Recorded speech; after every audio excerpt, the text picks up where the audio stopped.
Hello and welcome to my channel. This week we're going to talk about caregivers guilt. Let me simplify what that kind of is in English terms.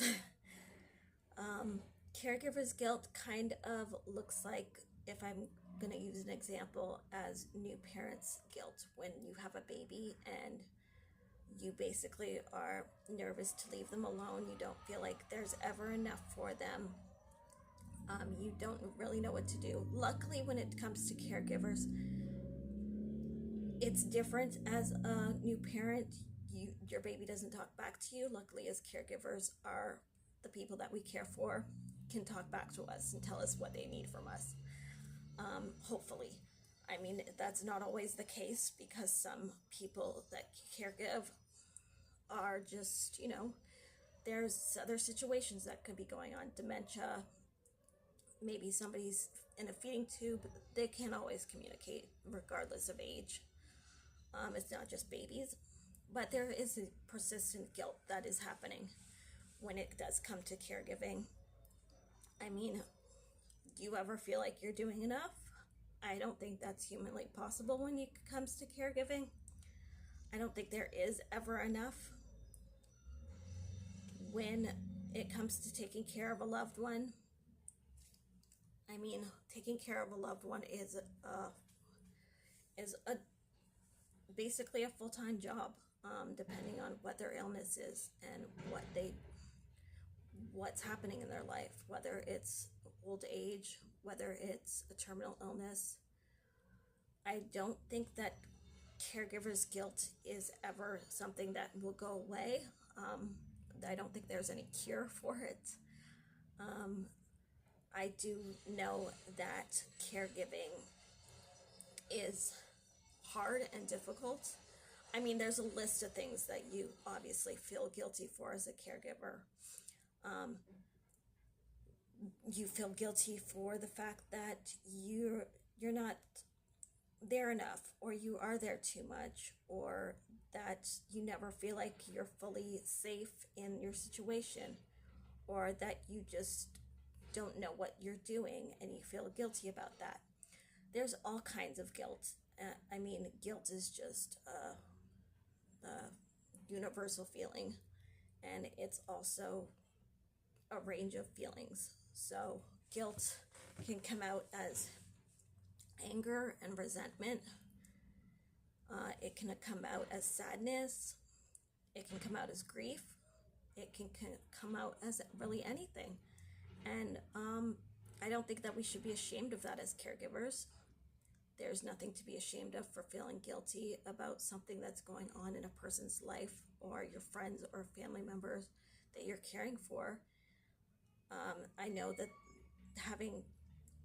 taking time out for yourself, you feel really guilty for as well. I mean, that's just normal to feel that way, because you don't ever want to feel like you're not doing enough for the person.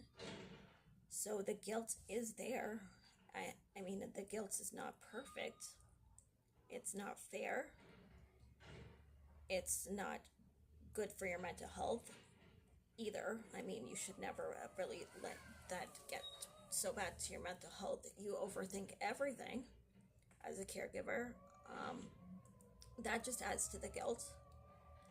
But I do think that as caregivers, for us to become better caregivers, we need to take that time out to not feel guilty. We need to take that time out to take care of ourselves, to have a social life, to actually be able to be the best caregiver that we can be by having a social life, by having a community with us, and not feeling guilty that we need to take this time out to share with other people about what we're going through.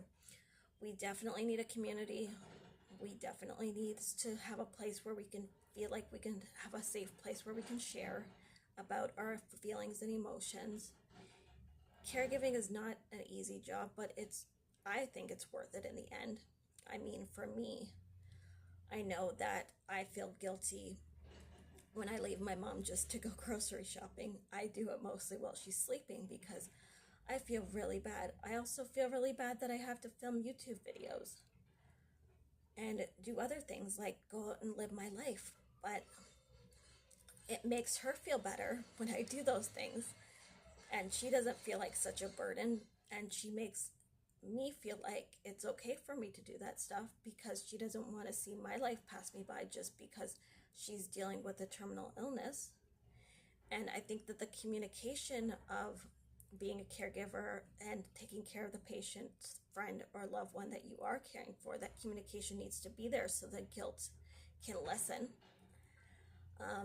Communication is key for everything as a caregiver and as a patient. I mean, the more you communicate, the less guilty you feel, the more hurt you both feel, the less resentment and anger there is there.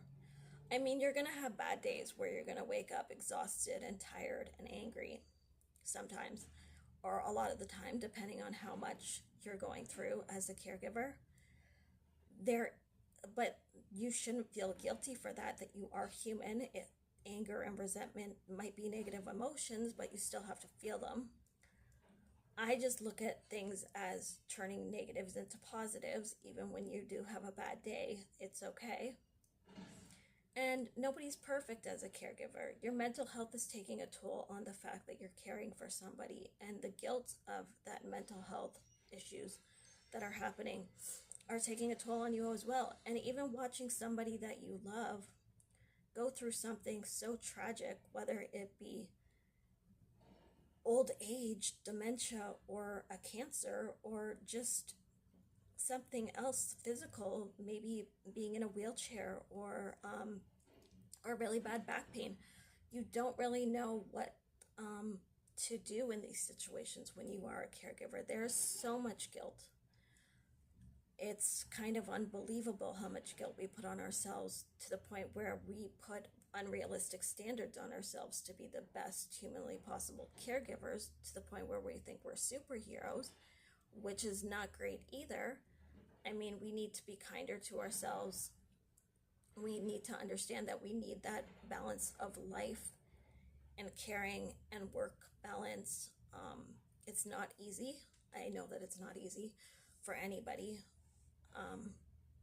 to take the time out to even do your work, or to take time out to care for the person that you love, or even just to have a social life, or to see your friends, or to just go out for a walk. I know all of these things that we feel guilty about are the things that make us better caregivers.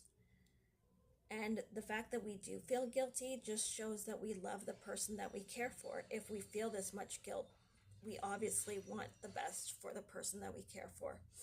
That's why we feel guilty. That's how I look at it. And I see guilt as a part of human nature and a part of love. I think that we do feel guilty because we do love the person so dearly. We do want to be a superhero in their eyes, and also in our own eyes. And I think that's okay to realize that, you know what, caregiving is hard. Caregiving is worth it. It's hard, it's difficult, it's also extremely worth it in the end, regardless of if the person passed away, or is fighting a terminal illness, or has dementia. I mean, you're doing the best that you possibly can. So the less guilt that you can feel, and the more of a cheerleader you can be to yourself, is worth it, because you're doing something so beautiful, and it's so worth it for the person that you're caring for is so grateful to you for caring for them, because you're giving all that love to them that they need in order to survive this, or to